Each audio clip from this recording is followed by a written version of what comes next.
bienvenue à bord du World Explorer. Madame, monsieur, chers passagers, bonjour et bienvenue à bord du World Explorer, nouveau fleuron de la flotte de rivage du monde. Toute l'équipe est heureuse de vous accueillir à bord pour cette magnifique croisière qui va nous conduire de Lisbonne jusqu'au Havre, en passant par Porto, La Corogne, Bilbao, La Rochelle, Saint-Malo et Le Havre. Nous espérons pouvoir vous offrir un voyage inoubliable sous le signe de Rivage du Monde.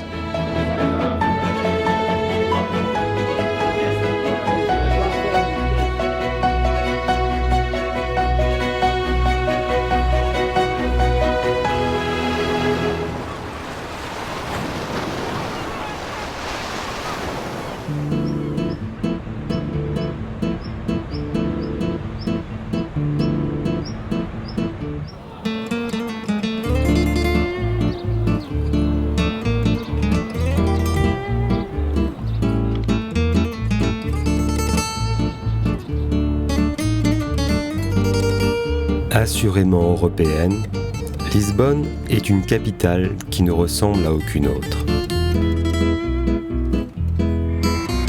Capitale prestigieuse d'un pays modeste, elle apparaît après plusieurs décennies de travaux, moderne et créative. Elle captive par des panoramas qu'offrent ses 7 collines et fascine par son glorieux passé maritime.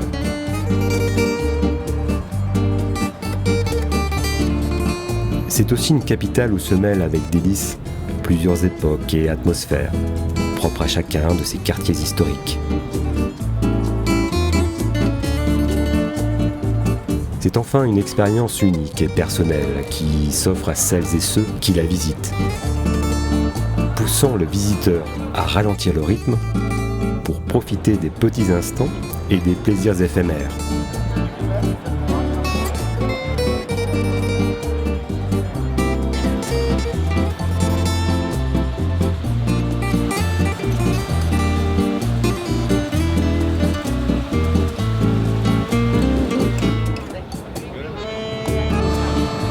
C'est encore le son de ces tramways, presque centenaires, qui envoûtent le passant déjà enivré par la mélodie poétique du fado.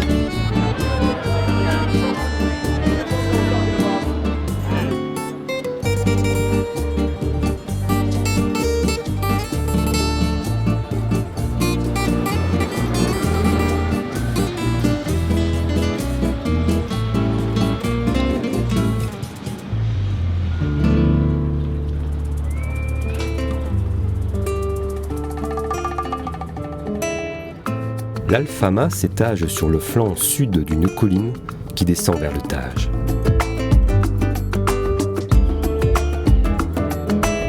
C'est le quartier le plus connu et le plus ancien de la ville. Et c'est l'un des symboles de Lisbonne. Il forme un bric-à-brac poétique où la vie s'épanche dans la rue.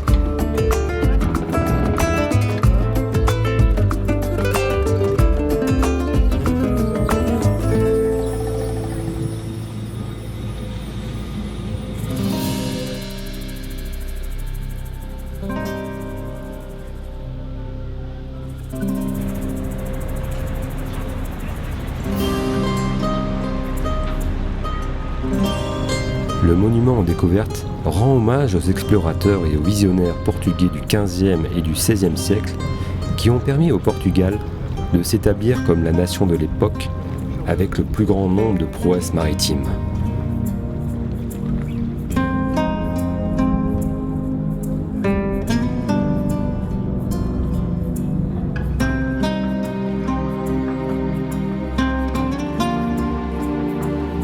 La tour de Belém est le bâtiment le plus emblématique de Lisbonne.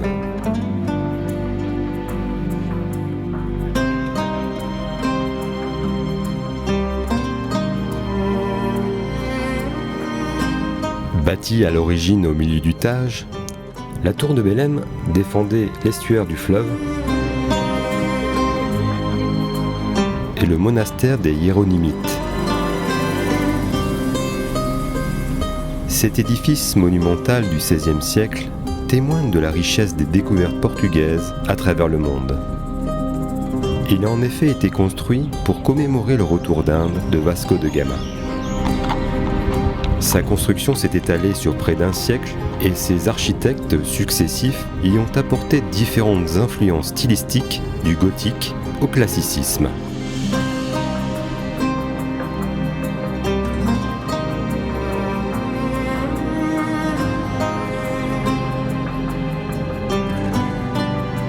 L'église Sainte-Marie abrite les tombes de Vasco de Gama et de Luís de Camões, célèbre poète du XVIe siècle.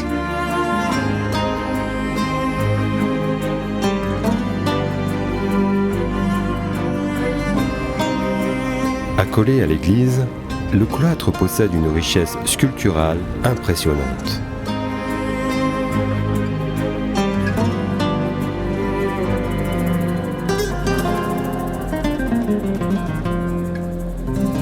Il est percé par de larges arcades qui prennent appui sur de fines colonnettes dont la décoration s'inspire du gothique de la Renaissance.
Le colloque, c'est comme ça.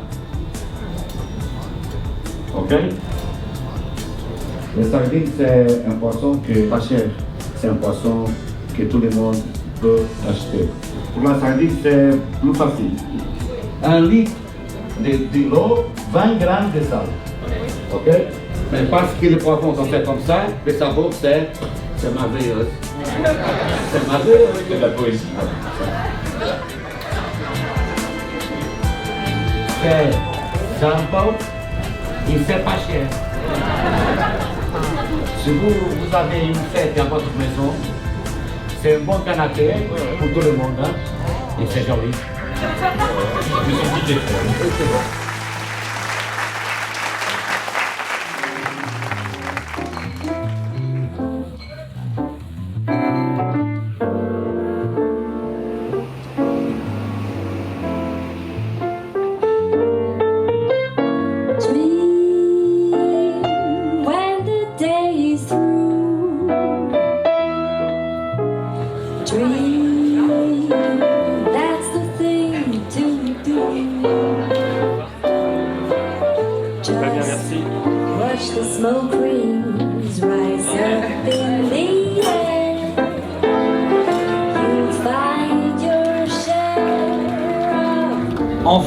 Enfin, nous voici sur la mer, nous quittons Lisbonne, direction Porto. Voguer, échanger, rêver, voilà la promesse, voilà le rêve que nous avons envie de vous proposer, de partager avec vous et avec Rivage du Monde.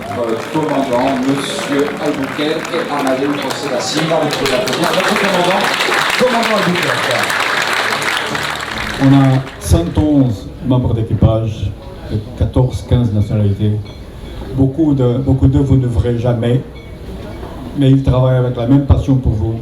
Et le seul plaisir qu'on va avoir est de sortir ici avec la sensation que vous avez fait une croisière de votre vie. Bienvenue à bord. Merci à tous et un bon croisière.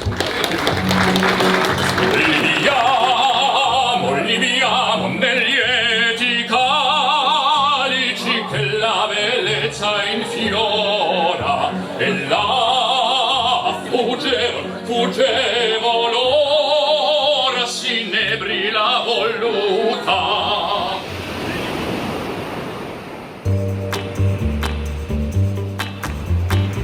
Bonsoir, bienvenue au restaurant, bon appétit.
Deuxième ville la plus peuplée du Portugal après Lisbonne et parmi les plus anciennes d'Europe, Porto domine le Douro et témoigne d'une riche histoire de 2 millénaires.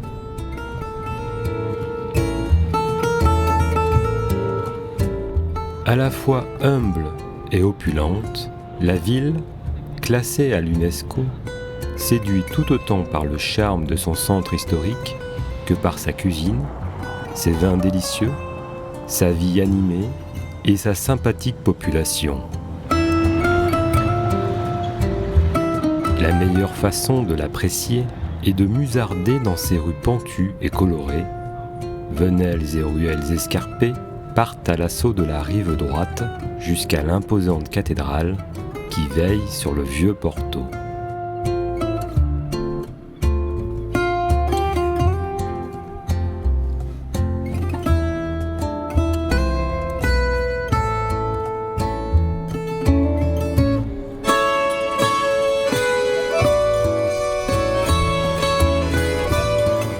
En contrebas, le quai de la Ribeira, dominé par la haute silhouette du pont métallique Dom Luís, est l'un des endroits les plus animés de la ville.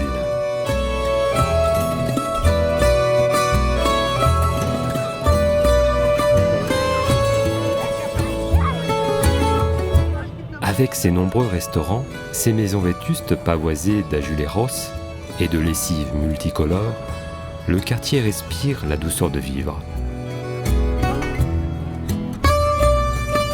Assis en terrasse, l'on se laisse bercer par le clapotement du Douro, le tintement d'un verre de vin et la musicalité de la langue. La rive gauche du Douro abrite les chais de vinification du Porto. Depuis le quai, avec ses pittoresques embarcations de bois qui transportaient jadis le précieux nectar, et son enfilade de terrasses dédiées à la dégustation, la vue sur la ville de Porto est tout simplement sublime.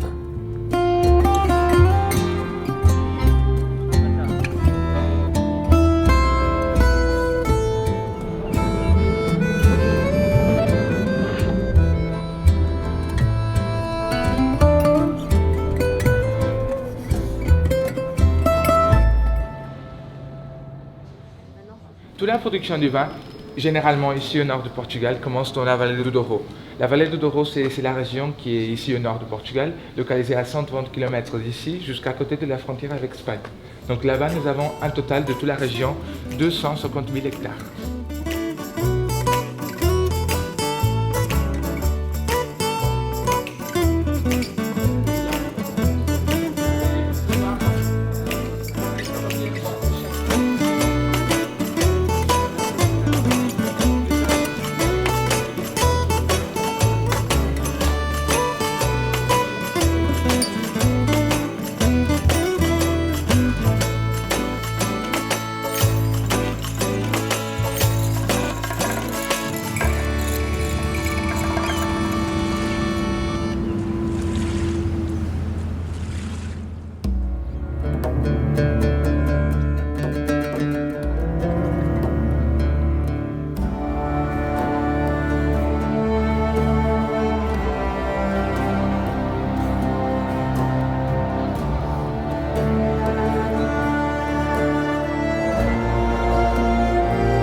Depuis des siècles, des milliers de pèlerins se lancent chaque année sur le chemin de Compostelle, dans le but de se rendre dans la capitale de la Galice et de franchir les portes de sa célèbre cathédrale.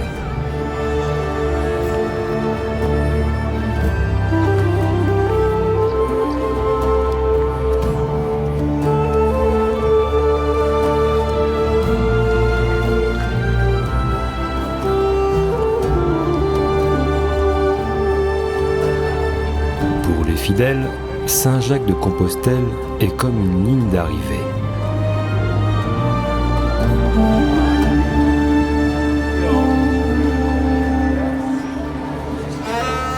Tout au long du Moyen-Âge, Saint-Jacques de Compostelle fut une destination majeure pour d'innombrables pèlerins de toute l'Europe.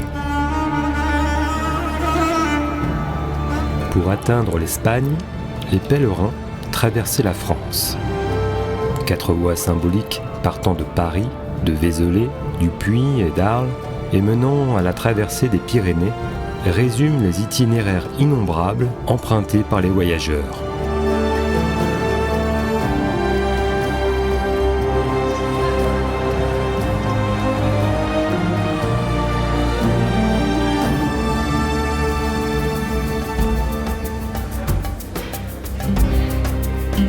La cité médiévale ne manque pas de charme, incitant volontiers le visiteur à flâner dans ses ruelles pavées, bordées d'arcades, pour découvrir les vieilles demeures et les petites places.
Point d'arrêt incontournable de la ville, la cathédrale du XIe siècle est un splendide exemple de la religion en Galice.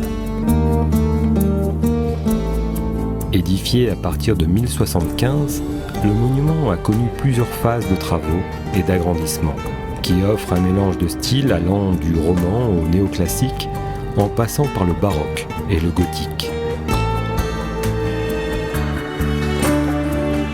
Elle a été élevée en l'honneur de Saint Jacques, évangélisateur de la péninsule ibérique, et dont les restes furent ramenés en Espagne après son martyre à Jérusalem.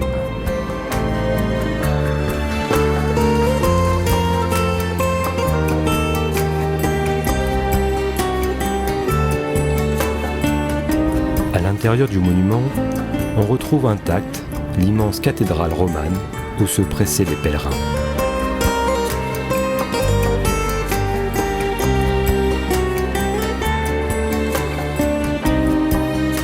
L'un des principaux symboles de la cathédrale, le Botta Fumero, a un immense encensoir, peut-être le plus grand du monde, utilisé lors des messes les plus solennelles.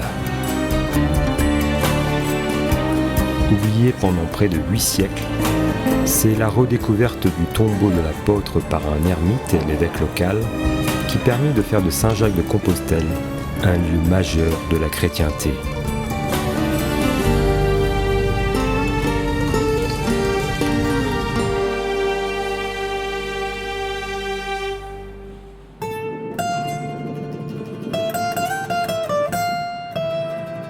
Mesdemoiselles, Messieurs, ce soir une soirée exceptionnelle ici au restaurant du World Explorer. À mes côtés, les chefs étoilés, une étoile au guide Michelin, les chefs De Witt et Melievs, qui nous font le plaisir, l'honneur de nous offrir ce magnifique dîner de gala ce soir à bord du World Explorer.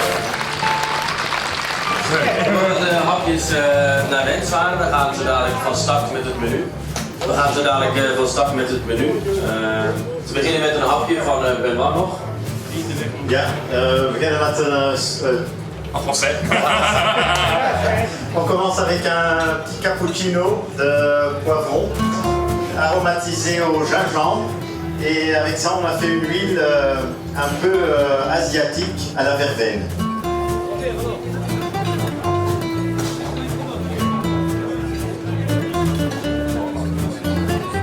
Daarna gaan we naar een voorgerecht, langoustine, tartaar van gemaakt, met daarbij lekker frisse smaken, een beetje wortel. Een schuimige saus die er op laatste wordt bijgedaan hier zo in het restaurant. Gemaakt van schaaldieren, dus van zijn eigen kop. Et après, on continue avec un turbo confit, une écrasée de pommes de terre, une sauce hollandaise façon druite et une émulsion de verveine aussi. Magnifique. En dan gaan we naar het hoofdgerecht. We krijgen een stukje lamsfilet. Mooi aangebraden. Daarbij komt dasloop, witte asperge. En crème gemaakt van zwarte loop. Een klein beetje artichok en eigen lamsjus. Et pour terminer, les fraises marinées, rhubarbe et crème catalane légère. Bon appétit! J'ai l'habitude de dire qu'à bord, nous faisons des aides d'honneur pour des artistes. Ce soir, les artistes, ils étaient en cuisine. Cette soirée exceptionnelle, nous la devons à tous les artisans qui ont œuvré à ce dîner. Toute l'équipe en salle, toute l'équipe en cuisine, tous les serveurs, nos chefs étoilés, nos chefs exécutifs, nos chefs travelers. Sachez que ce soir, les étoiles, vous les avez mises dans notre cœur.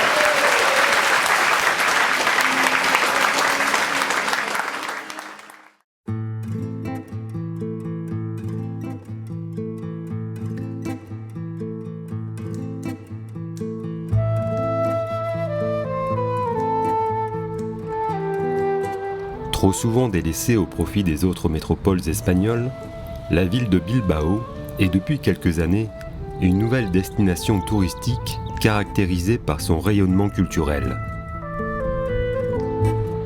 La ville du Guggenheim. C'est le surnom que nous pourrions également donner à cette ville du Pays Basque. Depuis la construction de ce musée original en 1997, Bilbao a profondément changé. L'architecte Frank Gehry a utilisé pas moins de 33 000 plaques de titane pour créer les lignes courbes du musée Guggenheim. La ville, qui ne cesse de surprendre avec ses constructions futuristes conçues par de prestigieux architectes, est devenue une véritable référence mondiale en matière de modernité. Composé de fleurs qui se renouvellent au gré des saisons, le chien Poupy est un peu comme la mascotte du musée Guggenheim.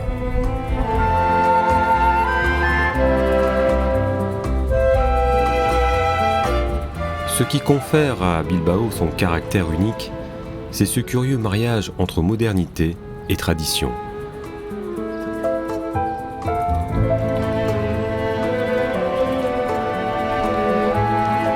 Bilbao se distingue aussi par sa vieille ville et plus de 700 ans d'histoire.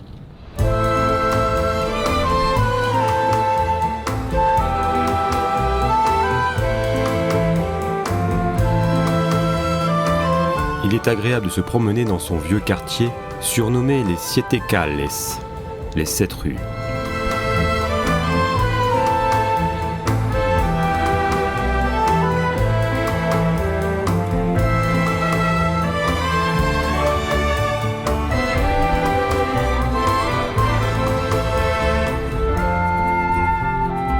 Tout proche de Bilbao, le pont de Biscaye est le plus vieux pont transbordeur du monde.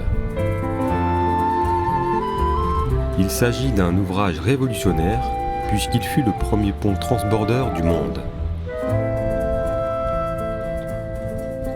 Ce concept a ensuite été exporté dans d'autres villes dans le monde entier.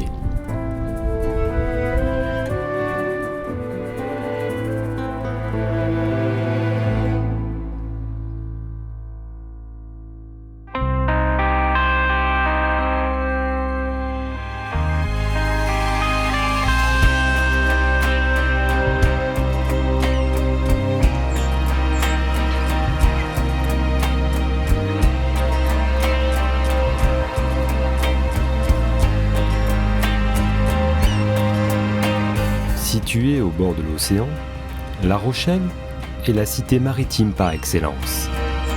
Son port de plaisance est l'un des plus grands du monde. Le développement de la ville fut assuré par la protection qu'offrent les 2 tours du XIVe siècle qui régulent l'entrée des nombreux navires de commerce dans son port.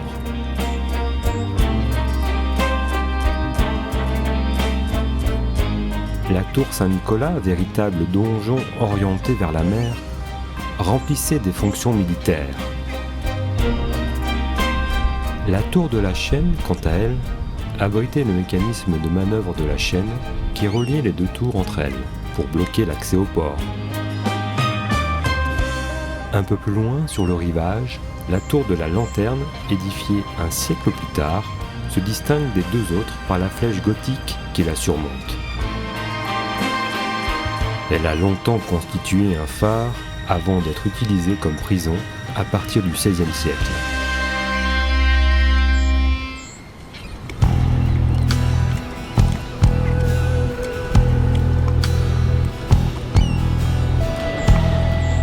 Point de départ des bateaux pour l'île de Ré et Fort Boyard, le vieux port regorge de cafés et restaurants et se prête idéalement à la flânerie.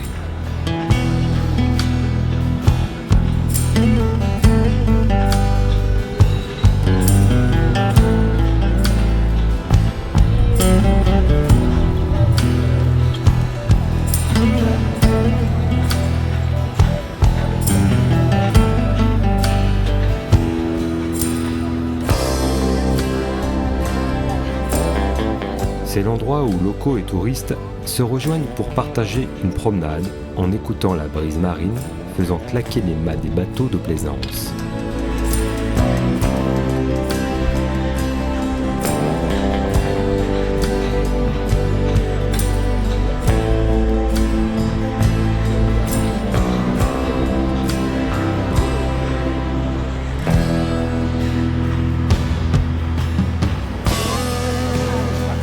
La grosse horloge marque l'entrée du quartier ancien de La Rochelle.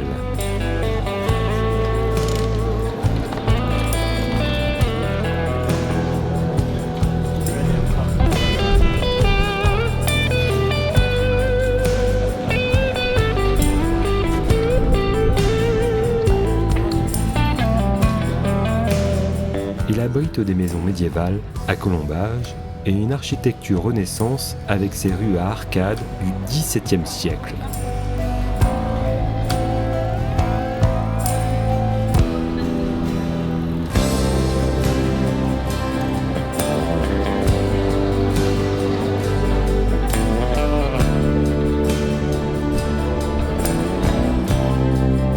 L'hôtel de ville, splendide édifice gothique d'inspiration italienne, est le plus ancien hôtel de ville en France encore en activité.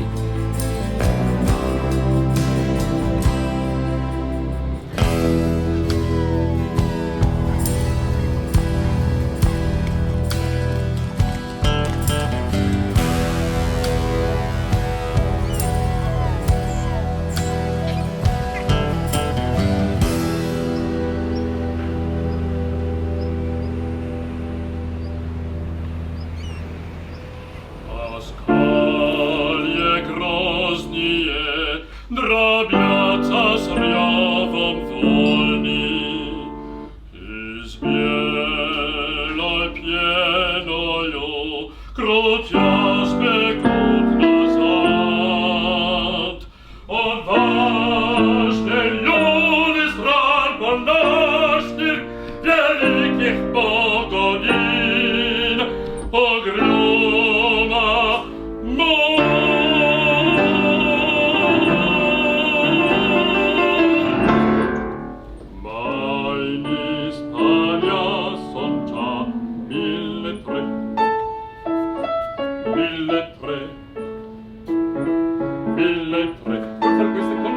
camerieri cittadini, al contesse, baronesse, marchesane, principesse, e van d'ogni grado, d'ogni forma, d'ogni età, d'ogni forma, d'ogni età, d'ogni forma, d'ogni età.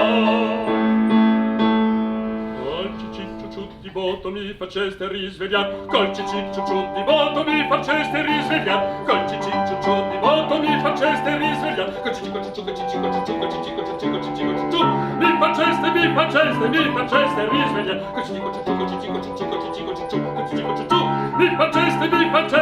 faceste risvegliar, ed il nome una dozzina di ramponi abbraccerà, e la gloria mia sarà, e la gloria mia sarà, mia sarà, mia sarà, mia sarà, mia sarà.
Amoureux de la nature préservée, des plages de dunes ou de rochers, des falaises et des petits ports de pêche typiques, Belle-Île-en-Mer est la destination idéale.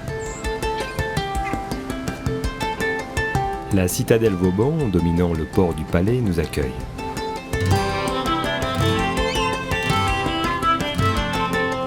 Elle représente à ce jour 1000 ans d'histoire à Belle-Île. Construite dans un premier temps au Moyen-Âge, elle fut remaniée en 1683 par Vauban.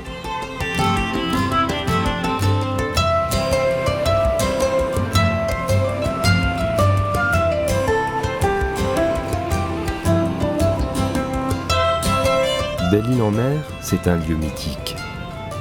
Paysages éclectiques, falaises déchirées et panoramas grandioses, landes et dunes préservées, sentiers bucoliques, ouverts aux balades romantiques et aux flâneries.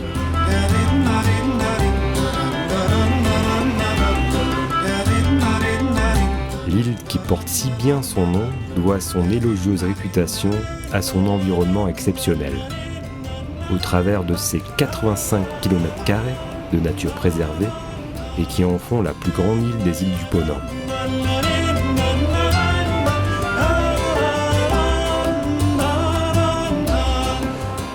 Belle-Île-en-Mer a inspiré de nombreux artistes comme Gustave Flaubert, Claude Monet, Arletty ou encore Sarah Bernard qui ont séjourné ici.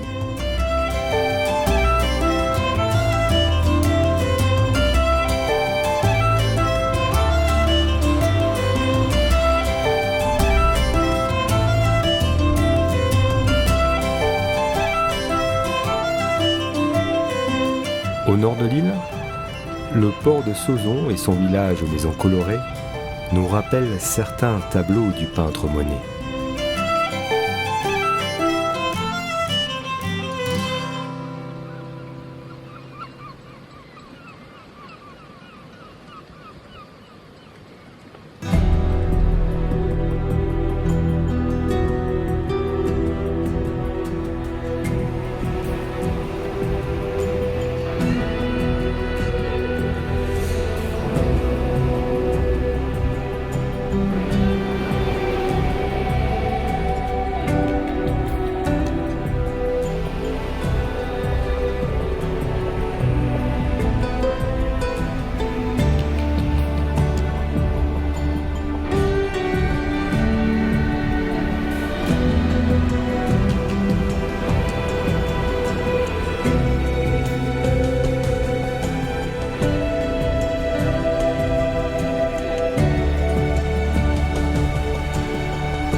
Nous arrivons ce matin à Saint-Malo, l'une des plus belles villes de Bretagne.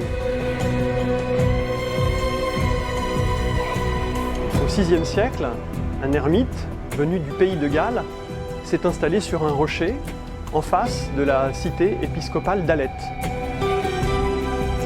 En 1146, un évêque, Jean de Châtillon, a décidé de fonder sur ce rocher une ville nouvelle qui s'appellera désormais Saint-Malo de Lille.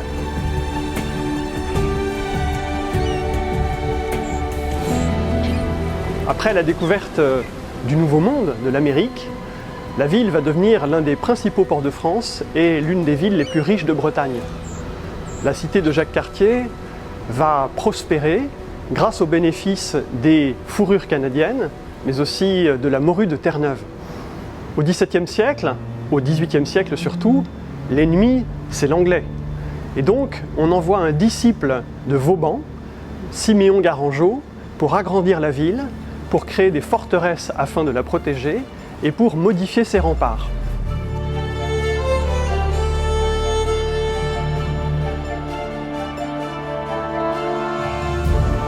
Durant la Seconde Guerre mondiale, hélas, la ville est bombardée pendant une dizaine de jours. 80% des bâtiments de Intramuros, la ville historique, seront détruits. On a dit à ce propos que la ville avait été construite en 10 siècles, détruite en 10 jours. Eh bien, elle sera rebâtie en 10 ans. Aujourd'hui, Saint-Malo est évidemment, pour conclure notre parcours, l'un des fleurons de notre croisière.